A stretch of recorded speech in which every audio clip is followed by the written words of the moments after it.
Dios. Que Dios les bendiga, hermanos. Está cayendo algo más que lluvia en este lugar. Amén. Dios está llenando a su pueblo de su presencia.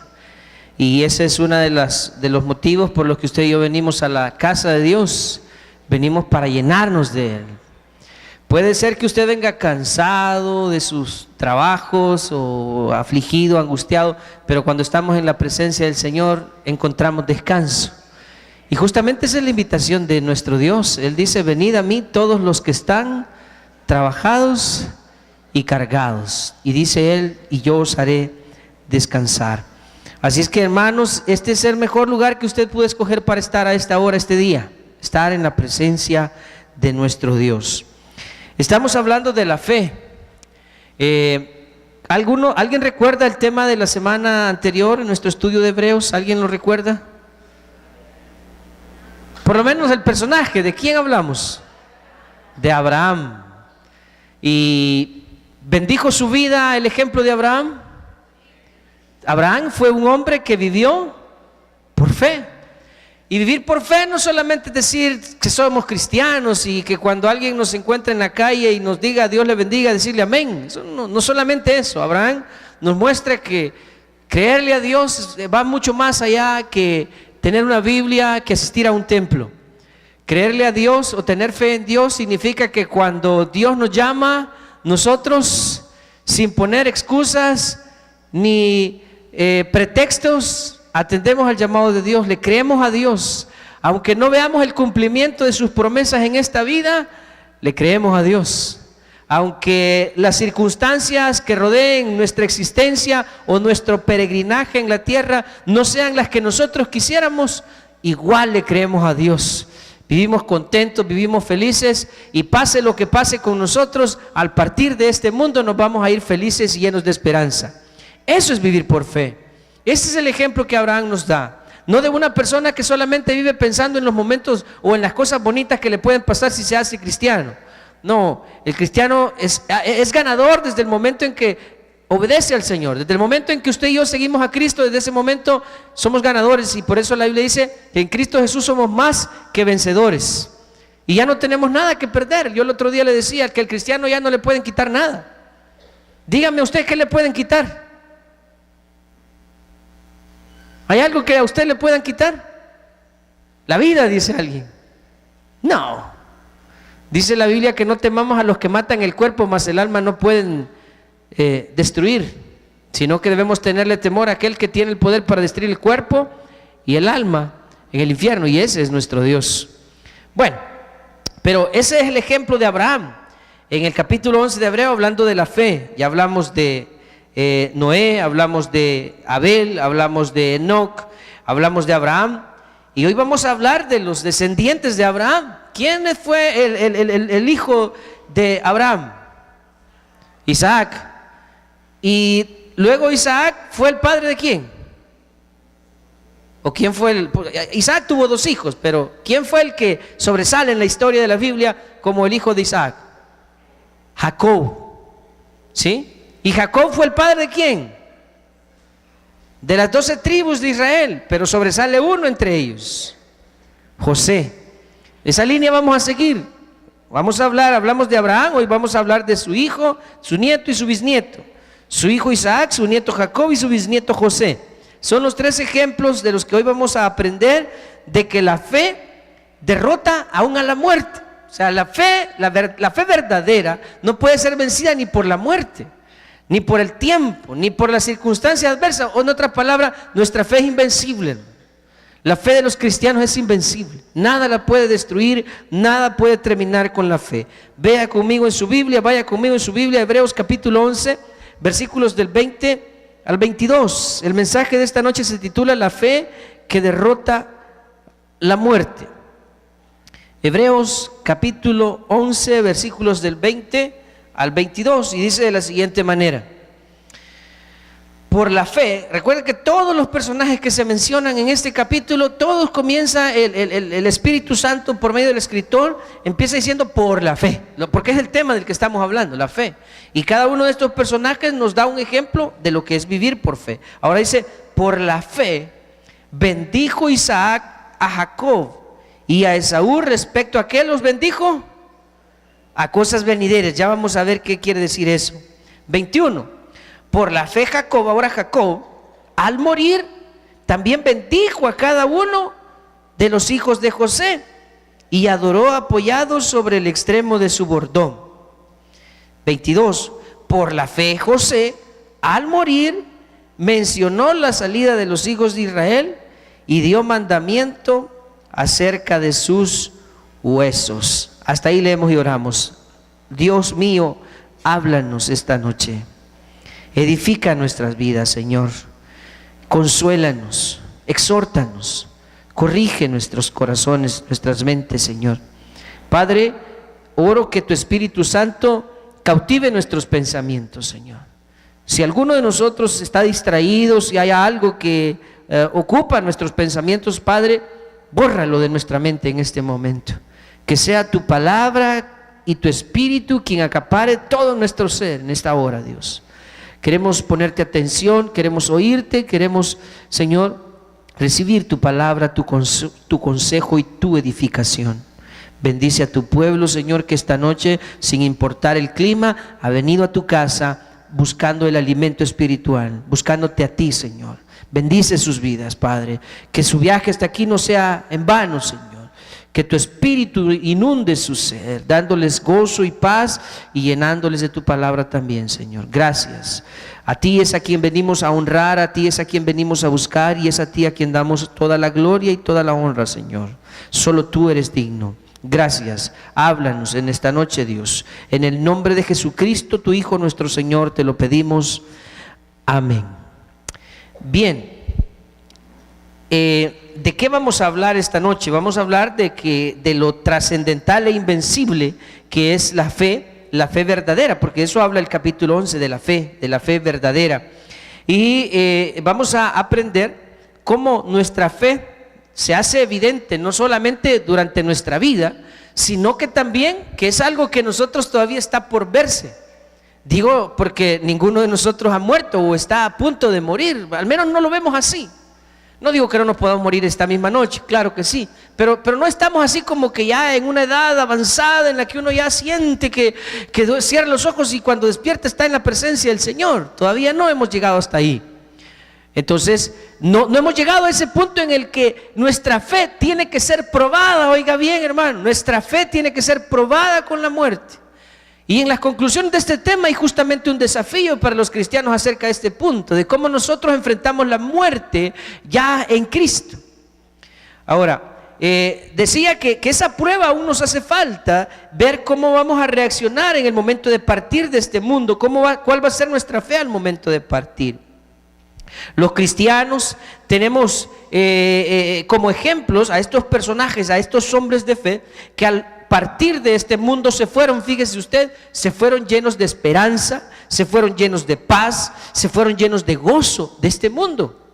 Pero alguien dice, hermano, pero no son los únicos que se han ido en esa condición.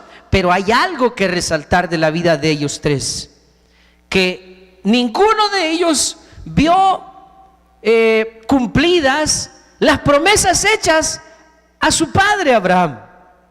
Y es que por eso lo señala esta porción de la Escritura. Todos ellos transmitieron la fe, trasladaron la fe, no solamente creyeron, la tuvieron, sino que se la trasladaron a sus hijos. Oiga esto, ¿acaso Abraham, y veíamos eso la semana pasada, Dios le hizo promesas a Abraham? 3 promesas, bueno 4, la de su hijo que fue la única que él pudo ver cumplida, su hijo Isaac. Pero además de eso, Dios le dijo que le daría una tierra que era la tierra de Canaán en posesión, primero. Segundo, que de él nacería una nación grande y numerosa. Y tercero, que esa descendencia grande y numerosa sería bendición para la tierra. Esas fueron las promesas que Dios le hizo a Abraham. ¿Cuántas de esas 3 promesas, Abraham vio cumplidas? ¿Abraham heredó la tierra prometida? ¿Vio la descendencia como la multitud de las estrellas? Y si no vio a la descendencia como la multitud, tampoco vio que fueran bendición para la tierra. Abraham no lo vio, pero se lo trasladó a su hijo Isaac, le trasladó la fe, le trasladó las promesas de Dios. E Isaac las abrazó, las tomó, las recibió, las creyó. A él no se las hicieron directamente, es decir, se las hicieron a su padre, pero él las creyó. Vivió toda su vida con esas promesas y tampoco las recibió, o sea, no las vio cumplidas. Y al morir, antes de morir, pudo haberle dicho a su hijo: fíjate que tu abuelo a mí me dijo que Dios le había hecho unas promesas, pero ni a él se las cumplió, ni a mí. Así es que yo creo que eran mentiras. Nomás te cuento para que no vayas a ser tonto de creer en Dios, ¿oíste? En ese Dios que no cumple promesas. Imagínese usted a Isaac, que recibe la promesa de su padre, las promesas de Dios que a través de su padre le habían hecho. Vive toda su vida sin verlas cumplidas y antes de morir se las recuerda a su hijo: y Dios ha prometido esto, esto y aquello. Así es que estate confiado porque Dios va a hacer algo contigo. Y bueno, y eso fue Isaac. Y viene Jacob, la misma historia. Y adivine qué, Jacob tampoco lo vio. Y viene José, y adivine qué, tampoco lo vio. Hermanos, si ya hubieran pasado 4 generaciones aquí, desde que se hace la promesa, y ninguna de esas generaciones ve el cumplimiento de ella, ¿qué hubiera pensado usted? Como cristiano de nuestros tiempos, así como somos usted y yo, de llenos de fe y de paciencia, ¿qué hubiéramos dicho usted y yo? No, hombre, esta religión es falsa. Aquí te hacen promesas al estilo diputado, no se cumplen. Entonces, eso es lo sobresaliente de estos hombres de fe, que se murieron sin haber visto cumplidas las promesas, pero su fe no murió con ellos. Es decir, ellos murieron llenos de fe, convencidos de que lo que Dios les había prometido, tarde o temprano, en el tiempo de Dios y a la manera de Dios, esas promesas se iban a hacer realidad.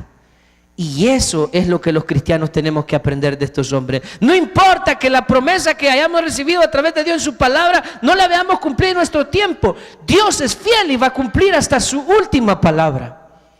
Y si nos vamos de este mundo sin haber visto las cosas, aquí lo dice el versículo 13, si esto ninguno recibió lo prometido, dice que solo lo vieron de lejos y lo saludaron, dice. Recuerda eso, veamos el versículo 13 ahí del capítulo 11. Hablando de todos estos hombres de fe, dice: conforme a la fe murieron todos estos. ¿Y cómo murieron? Dice: sin haber recibido. Vaya qué gente, increíbles, héroes para nosotros. Recibieron promesas pero nunca las vieron cumplidas, y murieron todos ellos sin haber recibido lo prometido, sino, dice, mirándolo de lejos. Óigame, ¿y cómo es que ellos podían ver esas promesas de lejos? ¿Qué quiere decir eso cuando dice mirándolo de lejos? Es decir, que hay unos ojos, los ojos, porque la Biblia dice que nosotros andamos por fe, no por vista. Hay ojos naturales, o hay una vista natural y hay una vista espiritual, y hay cosas que solamente se pueden ver a través de la fe. Y eso es lo que Dios nos invita. Es cuando pone el ejemplo también de Tomás. Cuando Jesús se le aparece a Tomás y le dice: vamos a ver, tú no crees, mete tu mano en mi costado, mete tu dedo en los hoyos que hay en mis manos, y entonces comprueba que es verdad lo que te han dicho, que yo he resucitado. Y hasta que Tomás lo vio, entonces creyó, y Jesús le dijo: porque me has visto, has creído. Bienaventurados los que creen sin haber visto. Ahí está el poder de la fe, el creer las cosas que no se pueden ver. Pero estos lo veían, y alguien dirá: ¿y a dónde lo vieron? Sí, cuando Abraham sale y ve las estrellas, él pudo ver la cantidad de descendientes que vendrían después de él. A eso se refiere. Todos ellos murieron sin haber visto cumplidas las promesas. Eso es algo que definitivamente honra a Dios de la vida de los cristianos. Cuando nosotros partimos de este mundo triunfantes, nos vamos de esta vida no como quien dice: ay, ni modo, nunca me dieron visa para ir a los Estados Unidos. Alguien que se va triste porque cree que no pudo consumar o no pudo cumplir sus sueños. Mire, esta es una apreciación muy personal. Soy de la idea que la máxima se me trabó la lengua. La máxima realización del ser humano es haber cumplido el propósito con el cual Dios lo creó. Esa es mi apreciación personal. Si no soy profesional, si no llego a tener dinero, si no llego a ser popular, si no llego a las cosas que a la gente humanamente puedan atraer, el dinero, el poder, el placer y cosas por el estilo. Aunque no llegase a tener ninguna de esas cosas, pero si he cumplido el propósito con el cual Dios me creó, personalmente me sentiría, o me siento más bien satisfecho de haber cumplido el propósito. Entonces, cuando el cristiano decía un hermano, por cierto, que ya está en la presencia del Señor, Myles Monroe, decía que el cristiano, una de sus tareas en este mundo es asegurar de irse vacío, decía él. ¿Y qué es irse vacío? ¿Ha leído usted en la escritura, en la primera carta a los Corintios, en el capítulo 15, dice que si el grano no cae en la tierra y muere, no lleva fruto? ¿Sabe usted que para que un árbol pueda nacer la semilla tiene que morir? Y hace esa comparación en el capítulo 15 de la primera carta a los Corintios, refiriéndose a la muerte física por la cual nosotros tenemos que pasar, porque dice que este cuerpo es como la semilla que tiene que ser puesto en la tierra y de ahí va a surgir un cuerpo glorificado. De eso habla la escritura. Entonces decía este hermano Myles Monroe que el cristiano tiene que irse vacío como el grano que cae y que muere, pero de él surge una nueva vida y que esa nueva vida lleva muchos frutos. Así los cristianos nacemos con un propósito de parte de Dios. Y la meta o el objetivo es que al irnos de este mundo podamos decir con toda solvencia: Señor, cumplí el trabajo, no me llevo nada. Como si a usted en un negocio le dijeran: vaya, aquí te ponemos la venta, aquí te damos $20 de pan francés, ve y véndelos todo. Y usted de regreso viene con la canasta vacía. Lo vendió todo, cumplió su tarea. Si el cristiano, cuando regresemos a la presencia del Señor, usted y yo debemos llevar la canasta vacía, no llevar venta de regreso. Decirle al Señor: Señor, la misión que me diste la cumplí completa. Esa es la máxima realización. Entonces, cuando un cristiano siente de parte de Dios que ha logrado eso, entonces se va de este mundo como un ganador, se va contento, se va triunfante. No teme a la muerte, porque sabe que cuando la muerte para el cristiano no es otra cosa más que irse a reunir eternamente con nuestro Creador. Entonces, por eso los cristianos deberíamos de temerle a la muerte. La muerte no es más que el llamado de Dios diciendo: hijo, vuelve a casa. ¿O no es así, mis hermanos? ¿No es eso la muerte para un cristiano? ¿O es una tragedia la muerte para un cristiano? No, la muerte es victoria para los que hemos creído en el Señor. Entonces, de eso nos dan ejemplo estos tres hombres. Ellos al morir, tal vez no fueron ricos, tal vez no fueron reyes, y no fueron cosas importantes en su generación, pero hicieron lo que Dios quiso hacer con ellos. Y voy aquí a decir algo interesante. El llamado de Dios, como dice Romanos 11:29, es irrevocable. Así dice Romanos 11:29, porque irrevocables son los dones y el llamamiento de Dios. Porque cuando Dios llama a alguien, no importa quién sea, no importa dónde esté, si Dios ha dispuesto a hacer algo a través de la vida de esa persona, lo va a cumplir. Y así fue en el caso particular de Isaac, que fue un hombre que al ver su vida, lo que la Biblia nos enseña de él, como que fue un hombre que poco le creyó a Dios. Aún así, Dios cumplió su propósito a través de él. Bien, entonces le dije que el ejemplo es este. Dios espera que sus hijos vivan con fe hasta el final de sus días, y cuando nos corresponda enfrentar la muerte, lo hagamos con alegría, lo hagamos con esperanza, lo hagamos con paz, y decir: he peleado, como dijo el apóstol Pablo, he acabado la carrera, dijo, he peleado la buena batalla, he guardado la fe. ¿Cómo cree que usted que el apóstol Pablo se iba de este mundo? ¿Cómo cree que él partía? ¿Angustiado? ¿Triste? Diciendo: ay, no, ya me voy. ¿Cómo cree que el apóstol Pablo partió de este mundo? Contento, triunfante, victorioso, feliz de que iba al fin a estar en aquel lugar que, le comento, Pablo vio el paraíso. No recuerdo si es en la primera carta a los Corintios o la segunda. En el capítulo 10 él menciona, dice: conozco a un hombre dice, en el alma no lo sé, en el espíritu no lo sé, en la carne no lo sé. Dice que fue arrebatado al tercer cielo y está hablando de él, de su experiencia con el Señor. Entonces Pablo ya había ido al paraíso, Dios lo había llevado. Y por eso es que para él decía, para mí vivir es Cristo y morir es ganancia. Él esperaba con ansia el momento de su partida. Había cumplido su propósito. Él mismo lo dice, más adelante el hermano Nelson lo va a compartir en el estudio del libro de los Hechos, en el capítulo 26. Pablo dice también al dar testimonio a Festo, que era un gobernador o algo así, él le dice que él no fue rebelde a la visión celestial, por lo cual Agripa fue. Por lo cual, rey Agripa le dice, no fui rebelde a la visión celestial. Pablo cumplió su propósito, cumplió el plan de Dios y él se fue satisfecho de este mundo, lleno de fe, de paz, de esperanza, al partir, aunque no hubiese visto cumplidas todas las cosas que la palabra de Dios nos enseña. Veamos el ejemplo entonces de Isaac. Versículo 20. Por la fe bendijo Isaac a Jacob y a Esaú. Respecto a qué los bendijo, a cosas venideras. Bueno, le decía que Isaac hizo lo mismo que su padre hizo con él. Abraham bendijo a Isaac y le trasladó las promesas. Por fe, Abraham no las vio cumplidas, pero le dijo a su hijo, Dios hará esto con nuestro pueblo, contigo, con tu descendencia, con los que vengan después de ti. Y Isaac, al final de su vida, terminó creyéndole a Dios. En el caso de Isaac, Dios incluso le pasó a él directamente las promesas en 2 ocasiones. Y eso también habla de la vida de Isaac, porque a él Dios tuvo que recordarle en 2 ocasiones la promesa.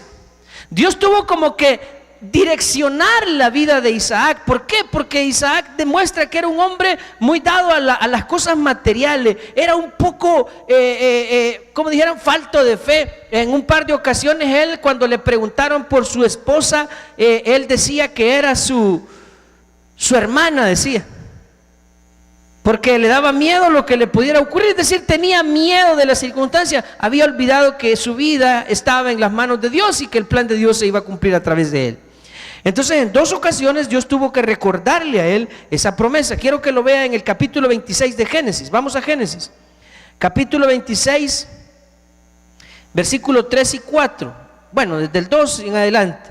Dice Génesis 26, 2, 3, 4. Dice así: y se le apareció Jehová y le dijo, no desciendas a Egipto, habita en la tierra que yo te diré. Le dice Dios a Isaac, habita como forastero, que es de lo que le sucedió también a Abraham. ¿Recuerdan a Abraham cómo vivió? Como peregrino, como extranjero en la tierra que Dios supuestamente le había heredado. Habita como forastero en esta tierra. ¿Y qué le dice Dios a él? Estoy en el versículo 3. Estaré contigo. ¿Y qué más le promete Dios? Te bendeciré. Y oiga la promesa hecha a Abraham, se la recuerda a él, porque a ti y a tu descendencia daré todas estas. Pero por favor, remóntese a las primeras palabras de ese versículo 3. ¿Cómo le pide Dios que habite ahí en esa tierra? Y más adelante le dice, porque esta tierra te la daré a ti y a tu descendencia. Le dice, eso le dice, ¿verdad?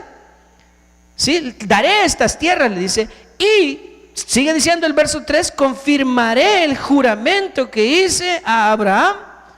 Confirmaré, le voy a dar a ti y a tu descendencia esta tierra, pero por el momento habita, ¿cómo le dice? Como forastero. ¿Qué es un forastero? Alguien que no es el dueño, que solamente está ahí como un arrimado. Así, habita como forastero en esta tierra, pero te la voy a dar. ¿Cuándo, Señor? Te la voy a dar. ¿Y se la dieron? ¿A Isaac se la dieron? No se la dieron. Sigamos leyendo. Versículo 4. Multiplicaré, el otro elemento, multiplicaré tu descendencia como las estrellas del cielo y daré a tu descendencia todas estas tierras y todas las naciones de la tierra serán benditas en tu simiente. Las 3 promesas están ahí recordándoselas, ¿sí o no que están las 3 promesas?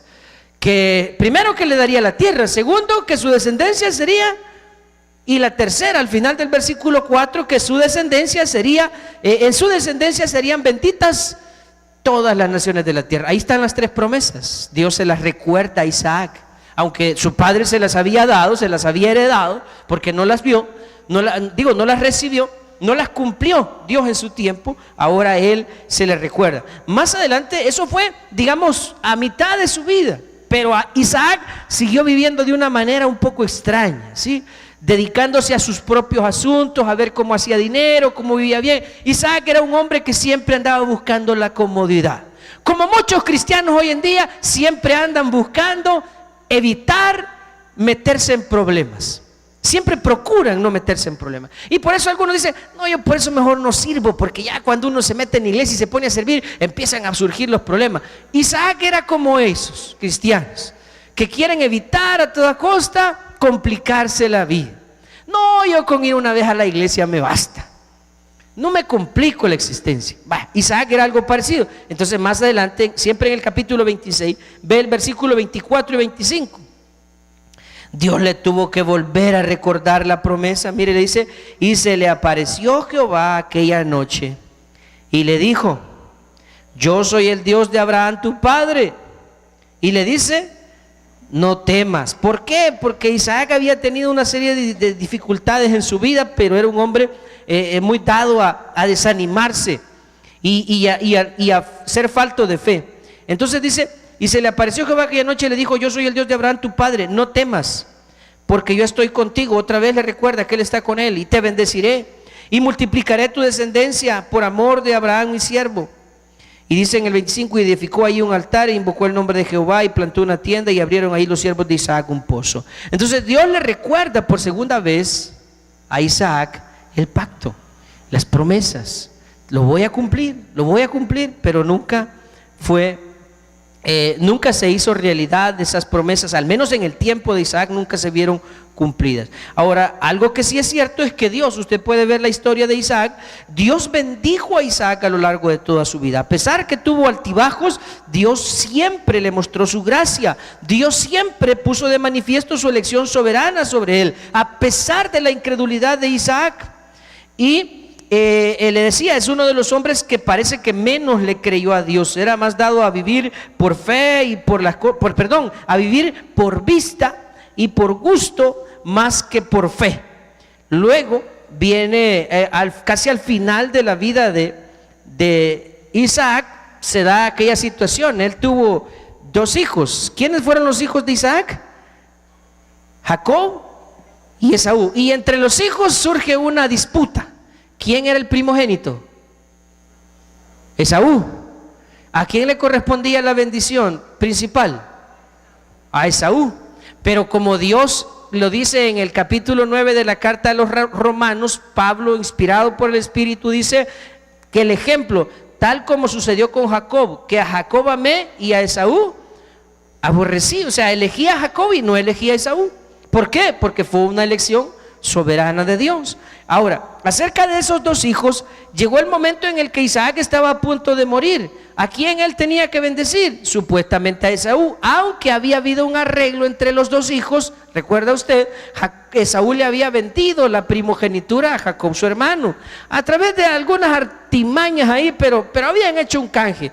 Pero al final del tiempo de la vida, Esaú estaba dispuesto a recibir la bendición como primogénito. Cuando su padre le dice, tráeme algo de lo que tú, ve a cazar algo y prepárame un caldo. Y en lo que él fue a eso, su hermano Jacob se le adelantó, usurpó su identidad y recibe la bendición de su padre. ¿Podría alguien decir, sí, fue de una manera fraudulenta, pero el plan de Dios estaba trazado? Ellos no lo hicieron de la manera correcta, pero el plan de Dios, independientemente de lo que Jacob y su madre tramaron e hicieron, se iba a cumplir. Con esto no estamos diciendo que hay que hacer trampas para alcanzar la bendición de Dios. No es ese el ejemplo. Más bien ese es el ejemplo de lo que no se debe hacer. Lo mismo que le pasó a Abraham. Recuerda que Abraham y Sara quisieron ayudarle a Dios respecto al nacimiento de Isaac. ¿Y cómo les fue? Mal. ¿Qué pasó como resultado de que Jacob usurpara el lugar de su hermano para recibir la bendición? ¿Recuerda qué es lo que pasó? Tuvo que huir porque su hermano lo quería matar. Entonces no estamos diciendo que esa fue la manera correcta. El plan de Dios siempre se va a cumplir independientemente de lo que usted y yo hagamos. Veamos ahora lo que hizo Isaac con Jacob su hijo. Génesis 27, versículos del 27 al 29. Podríamos decir, oiga esto, podríamos decir que Isaac bendijo en dos ocasiones a Jacob. En dos ocasiones. La primera, cuando Jacob se hizo pasar por su hermano. Dice el versículo 27, y Jacob se acercó y le besó. Y olió Isaac el olor de sus vestidos y le bendijo, diciendo: mira el olor de mi hijo, como el olor del campo que Jehová ha bendecido. Aquí Isaac está bendiciendo a su hijo, creyendo que era Esaú. Dios pues te dé del rocío del cielo y de las grosuras de la tierra y abundancia de trigo y de mosto. Sírvante pueblos y naciones se inclinen a ti. Sé señor de tus hermanos y se inclinen ante ti los hijos de tu madre. Malditos los que te maldijeren y benditos los que te bendijeren. Y aconteció luego que Isaac acabó de bendecir a Jacob, y apenas había salido Jacob de delante de Isaac su padre, que Esaú su hermano volvió de la cacería. Ahí está. Entonces recibe la bendición de una manera fraudulenta, correcto, pero ese era el plan de Dios. O sea, no ese era el plan. Dios iba a bendecir a Jacob fuera como fuera. Váyase ahora hasta el capítulo 28 y versículo 1. Ya cuando al final Isaac se da cuenta de lo que había ocurrido, y después de tantas situaciones que le habían acontecido, entendió que el plan de Dios era bendecir a su hijo Jacob. Y mire lo que pasa. Y tome nota que ahora en el capítulo 28, versículo 1, ahora Isaac, de manera deliberada o sabiendo de a quién lo iba a hacer, bendice a su hijo Jacob y le dice. Entonces Isaac llamó a Jacob, ¿y qué hizo, hermano? Y lo bendijo. Esta es la segunda vez ya. Esto es después de que él había hecho esa trampa. Y lo bendijo y le mandó diciendo: no tomes mujer de las hijas de Canaán. Levántate y ve a Padán Aram, a casa de Betuel, padre de tu madre, y toma allí mujer de las hijas de Labán, hermano de tu madre. Y el Dios omnipotente te bendiga y te haga fructificar y te multiplique hasta llegar a ser multitud. ¿De qué dice? Cuando Isaac declara esas palabras, ¿en qué cree que estaba pensando? En la promesa.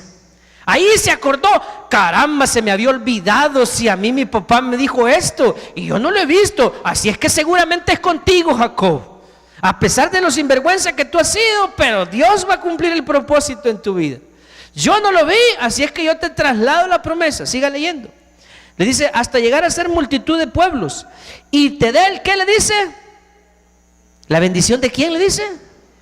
Ahora Isaac estaba entendiendo el plan de Dios.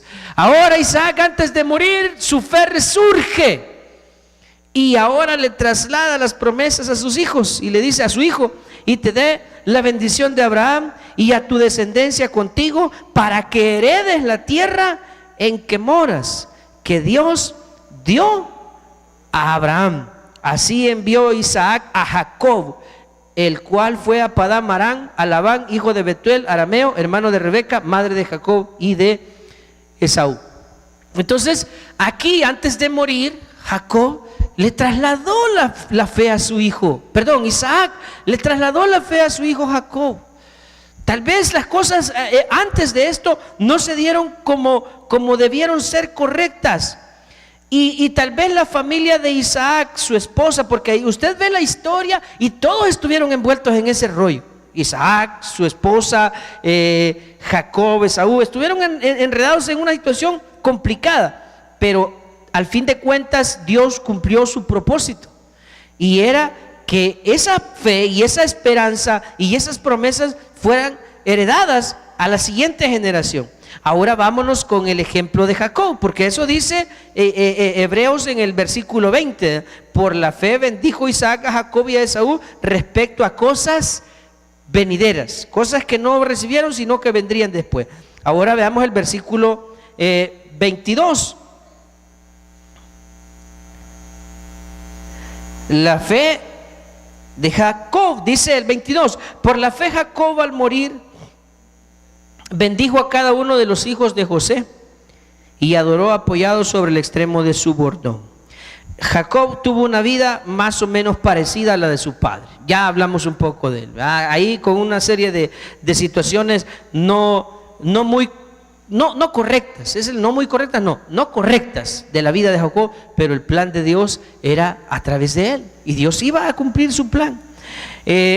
Vemos que al final, antes de morir, Jacob hace lo mismo que Abraham, que Isaac. Ahora él hace lo mismo. No vio cumplida la promesa, pero se la va a trasladar, esta vez no a su hijo José, sino que se la trasladó a los hijos de José, que eran Efraín y Manasés, que fueron tomados en cuenta entre las 12 tribus de Israel. Y les dice, vámonos hasta Génesis capítulo 48, por favor. Una vez más vemos a uno de los patriarcas heredando lo que nunca se había poseído, ¿sí? Trasladando a otros lo que nunca tuvieron. Génesis 48, 21. Veamos Génesis 48, ¿dónde está? Aquí está. Y dijo Israel a José, aquí ya se le llama Israel. Recuerde que ¿cómo se llamaba? ¿Cuál fue el nombre que Dios le cambió a Jacob? ¿Cómo se llama? Jacob era antes, pero cuando tuvo un encuentro con un ángel y peleó con él, al final, ¿qué le hizo? Le cambió el nombre. ¿Y cuál fue el nuevo nombre? Israel. Ahora dice, y dijo Israel a José. José era uno de los hijos de Jacob, solo que ahora se llama Israel. Y dijo Israel a José, he aquí yo muero, pero Dios estará con vosotros y os hará volver a la tierra de vuestros padres. ¿Por qué cree que Jacob o Israel? Aquí ya es Israel. ¿Por qué le dice os hará volver a la tierra de vuestros padres? ¿A dónde se encontraban en el momento en el que Israel le estaba haciendo estas promesas a José? En Egipto, porque el plan de Dios fue llevar a José a Egipto, porque vino una gran hambruna y José se llevó a su padre y a toda su familia para refugiarse en Egipto mientras pasaba aquella hambruna. Pero así se pasaron ¿cuántos años? 400 años. Y esos 400 años fue los que al final ellos iban a volver a la tierra. Acerca de eso, Jacob o Israel ahora le está diciendo a su hijo José, a través de sus dos hijos Efraín y Manasés, Dios os hará volver a esa tierra donde estuve con mi padre Isaac, que habitamos como forasteros, y él me dijo, esta tierra la daré a ti y a tu descendencia, pero no lo hemos visto, pero lo seguimos creyendo, José. Así es que tú cree y recibe la promesa. Versículo 22, y yo te he dado a ti, dice, una parte más que a tus hermanos, la cual tomé yo de mano del amorreo con mi espada y con mi arco. Bueno, entonces Jacob o Israel le traslada la herencia, la promesa que había recibido de su padre, y su padre al mismo tiempo de su abuelo, y ahora va a la cuarta generación. José sería la cuarta generación que recibiría la promesa sin verla cumplida. Hoy vámonos al ejemplo de José. Siguiente versículo, en el versículo, ¿cuál sería? El 22, ¿verdad? El anterior era el 21, yo me había equivocado, hermano, por si usted notó ahí, ya vi que puse 2 veces 22. El versículo 22, vamos ahora.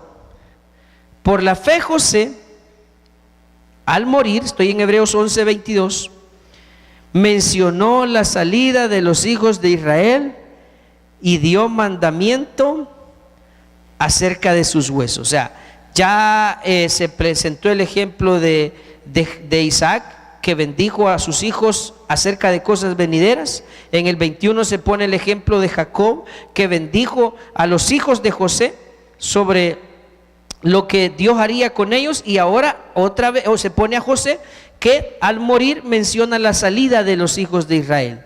Como le decía, él fue ya la cuarta generación, muchos años, más de 200 años habían pasado desde que se le hicieran esas promesas a Abraham, y ahora estaba José recibiéndola, y aún así no había visto el cumplimiento. Jacob tuvo la dicha de que al morir lo fueron a enterrar a la tierra prometida. Lo fueron a enterrar allá, pero no se fueron a vivir allá, solo fueron a enterrar a él. Y José, si había algo que anhelaba, como nunca vio esa promesa, él vivió en Egipto toda su vida, algo que José anhelaba, bueno, mi padre me dijo esto que mi abuelo le dijo y que mi bisabuelo le contó. Si algo quisiera yo es que mis huesos fueran enterrados también en la tierra de Canaán. Y esa fue la petición de José. Vea conmigo ahora en Éxodo capítulo 13, versículo 19. Éxodo 13, 19. Cuando vamos a Éxodo, ya han pasado más de 400 años desde que llegaron a Egipto por medio de José. 400 años después, cuando ya Moisés estaba como el líder del pueblo de Israel, mire lo que ocurrió en Éxodo 13, 19, justo en la salida de Egipto. Dice, tomó también consigo Moisés, ¿qué tomó consigo? 400 años, y ahí habían tenido los huesos de José guardados los israelitas. ¿Qué le parece a usted eso? 400 años tener ahí como una reliquia los huesos de mi tatarabuelo. ¿Y por qué los tiene? Es que Dios ha prometido que nos va a dar la tierra por heredad. Y José pidió que a cual sea la generación que le corresponde heredar la tierra, sus huesos no los vayan a dejar en Egipto, sino que se los lleven. ¿Usted cree que José no murió con fe? Cuando se murió dijo, ahí me llevan mis huesos a enterrar a la tierra prometida. ¿Y cuál es la tierra? Pues mira, por ahí debe de estar. Dios no nos ha ubicado exactamente, pero de que nos la va a dar, nos la va a dar. Sigo leyendo.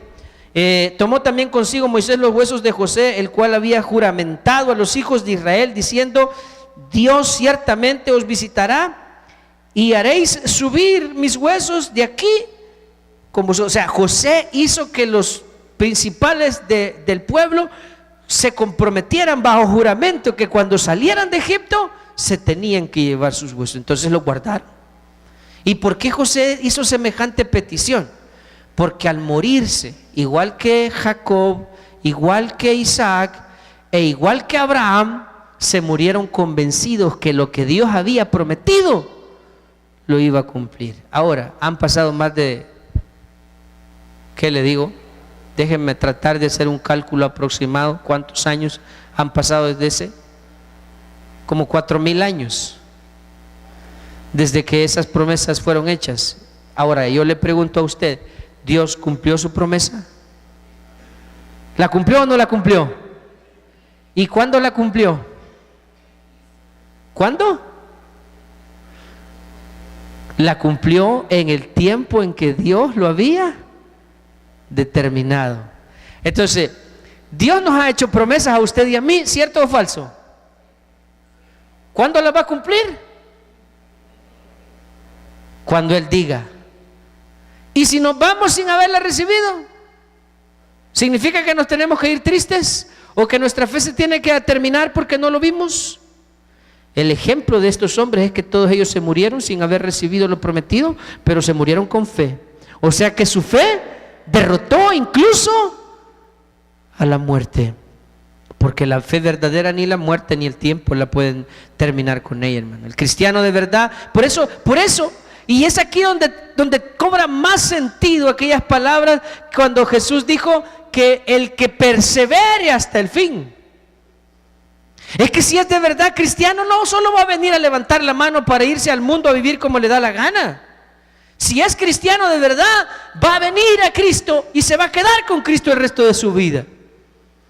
Y por eso es que el Señor, hermano, mire, a mí esto me llama la atención. Cuando lo entendí, de alguna manera cambió mi vida, cambió mi manera de ver la obra de Dios. Jesús no andaba precisamente buscando a la gente, Él predicaba. Pero Jesús dijo, todo lo que el Padre me da, dijo, vendrá a mí, y el que a mí viene, no lo echo fuera. Pero cuando había gente que se quería ir y a Jesús le van a decir, Jesús, los fariseos se ofendieron por lo que les dijiste y hay algunos que se están yendo. ¿Qué dijo Jesús? Por favor, no se vayan. Miren, vamos a hacer un domingo loco en la iglesia, vénganse. ¿Verdad que no les dijo eso? ¿Qué les dijo Jesús? Si ustedes se quieren ir, también váyanse. ¿Quiso Jesús retener a alguien en contra de su voluntad? ¿Quiso Jesús detener a alguien a través de entretenimiento? Jamás. Jesús traía una palabra y es más, le dijeron algunos, dura es tu palabra. Y Jesús dijo, todo árbol que no plantó mi Padre será arrancado, dijo.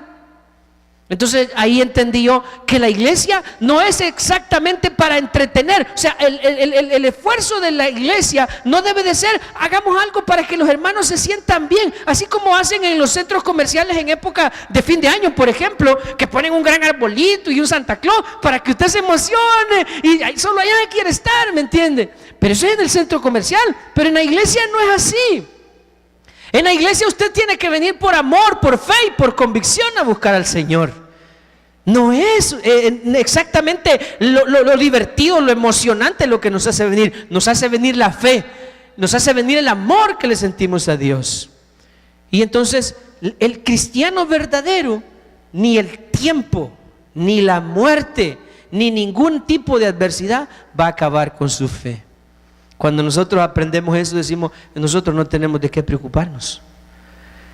Y la iglesia lo único que tiene que hacer es predicar el evangelio. Jesús dijo, predicad el evangelio a toda criatura. Y por eso, y hoy le doy testimonio de algo. Mire la bendición que significa tener la radio. De verdad nosotros no nos imaginamos que tanta gente oye la radio. Es increíble. Personas que ni nos imaginamos nosotros, ni pensaría usted que la gente oye la radio. La oye. Mucha gente ahí se reportan a la radio, llaman, escriben, piden alabanzas, piden oración, etcétera. Gente que no es de la iglesia. Eso es lo que le quiero señalar. Gente que no es de la iglesia, gente que ni conocemos. Hoy en la mañana me llamó un señor, bueno, un hermano, en realidad no un señor, y me dijo, mire, yo soy de San Sebastián Salitrillo. ¿Sabe usted dónde queda eso? Ni yo tampoco, eso me dijo él. Pero así me dijo, soy de San Sebastián Salitrillo, me dijo, y trabajo en Tuscania, me dijo. Y todo el día oigo esta radio, me dijo, cristiana, me dijo, ¿me puede poner? Y me pidió una alabanza de los poseedores de Cristo. Ahorita se la pongo, le dije. Lo que le quiero decir es, ¿cómo supo él de San Sebastián Salitrillo? ¿Cómo supo de la radio Peniel? Si él viene a trabajar ahí por Ayagualo, pero oye la radio y llega la palabra. Y así el hermano Rafa el otro día me comentó que allá, dice, en la caja de Cristo estaban hablando dos señores que ni lo conocen a él. Con eso significa que no vienen a la iglesia. Y mira, ¿y aquí cuál radio oye? La Peniel, vea, sí, vea que la radio Peniel, sí, eso dicen. O sea, nuestro trabajo es predicar el evangelio y lo estamos haciendo a través de todas las maneras posibles. Ahora, Jesús dijo después que al que creyere, si alguien después de oír el mensaje cree en él, entonces dice el Señor, bautícenlo y enséñenle todas las cosas que yo les he mandado. A ese, al que cree, a ese enséñenle. Enséñenle todo, bautícenlo, denle seguimiento. Así es el trabajo de la iglesia. El trabajo de la iglesia no es entretener gente. El trabajo de la iglesia no es, ay, no se vaya a ir, hermano. Si usted es de Cristo se va a quedar.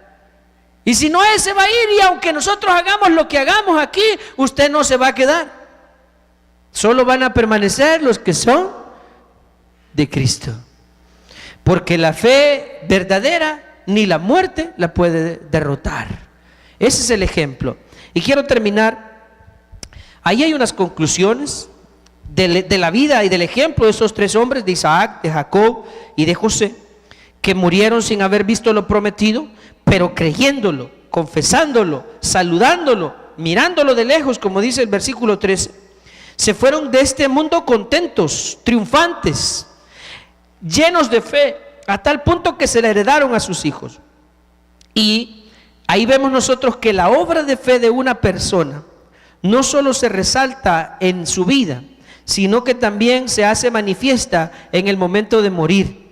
Cuando una persona al morir se va de este mundo llena de esperanza, llena de paz, eso pone de manifiesto que esa persona en realidad confiaba en Dios, confiaba en que lo que Dios hace se va a cumplir, tarde o temprano, a la manera en que Dios lo hace, como Dios quiere hacerlo, se va a cumplir. Y hay una conclusión más. Le dije yo que al final hablaríamos de este punto, acerca de la muerte. La muerte es una prueba de fe, una prueba de fuego, para nuestra fe. El cristiano que teme a la muerte definitivamente tiene que examinar su fe. El cristiano que le teme a la muerte debe de examinar si de verdad le cree a Dios. ¿Por qué? porque debemos entender como Pablo lo dice, ahí está, Filipenses 1:21. Para mí el vivir es Cristo y morir es ganancia. Usted y yo, hermanos, debemos, como dice la Biblia, bienaventurados los que están esperando el regreso del Señor. ¿Cuándo va a ser? No lo sabemos, pero puede ser en cualquier momento. Eso justamente de que no, es que falta que se cumplan estas y aquellas y otras señales, hermanos, es una trampa. Cuando digo una trampa, es una trampa humana. Ciertamente Jesús dio algunos indicios de lo que serían las señales antes de su venida, pero no es que todas esas señales se iban a cumplir así, de repente, y la gente, hoy se cumplieron, mañana viene. Eso no va a ser así, porque el mismo Jesús dijo que el día y la hora, y que Él vendría como un ladrón, como un relámpago. Así dijo el Señor que vendría. Cuando la gente no lo espere, entonces vendrá el Señor. Bueno, el punto es que estar tratando de adivinar cuándo Él va a venir es imposible, pero nosotros sí podemos estar preparados. ¿Y cómo preparados? Con la fe puesta en el Señor. Sin importar lo que haya sido de nuestra vida, usted y yo debemos estar listos para la venida del Señor. Piense en en Lázaro, en la historia del rico y Lázaro. Cuando Lázaro murió, ¿a dónde fue? ¿A dónde fue? Al seno de Abraham, podríamos decir al paraíso. Cuando el rico murió, contemporáneo de Lázaro, ¿a dónde fue? Al infierno. Ahora, terrenalmente, ¿quién vivió mejor? ¿Quién disfrutó más de la vida? ¿Quién? De hecho, cuando el rico habla con Lázaro, habla con Abraham, que le pide que mande a mojarle la lengua porque está atormentado en el fuego. ¿Qué le responde Abraham al rico? Mira, no se puede, le dijo, porque no se puede pasar de aquí para allá. Además, le dice Abraham, y lea el relato, dice, además le dijo, tú en tu vida recibiste tus bienes, le dijo, y Lázaro, males. Pero Lázaro fue a la presencia del Señor, porque Lázaro murió, obviamente, con fe. No murió en las mejores condiciones, pero murió. ¿Por qué digo que murió con fe? Porque si no, no hubiera ido a la presencia de Dios, hermano. Sin duda alguna murió con fe. Entonces, ahí es donde también nosotros tenemos que aprender. No importa que las promesas no se vean cumplidas, pero debemos de irnos de este mundo llenos de fe. Esa fe, como dice la Biblia, sin fe es imposible agradar a Dios, y el justo por su fe vivirá, y si retrocediere no agradará a mi alma. Oremos, hermanos. Gracias, Dios, por tu palabra. Gracias por hablarnos esta noche, por el ejemplo de Isaac. ¡Vamos!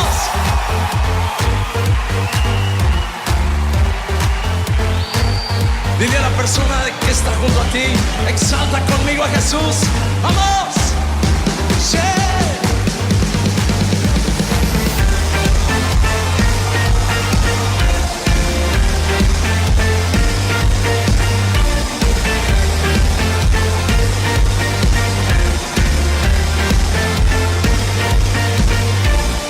Yo quiero ver tu luz brillando en mí, a través de mi ser, un altar que todos puedan ver, que todos oigan que tú eres vida, la esperanza, perfecta gracia que me ha rescatado. Tú eres vida, la esperanza, perfecta gracia que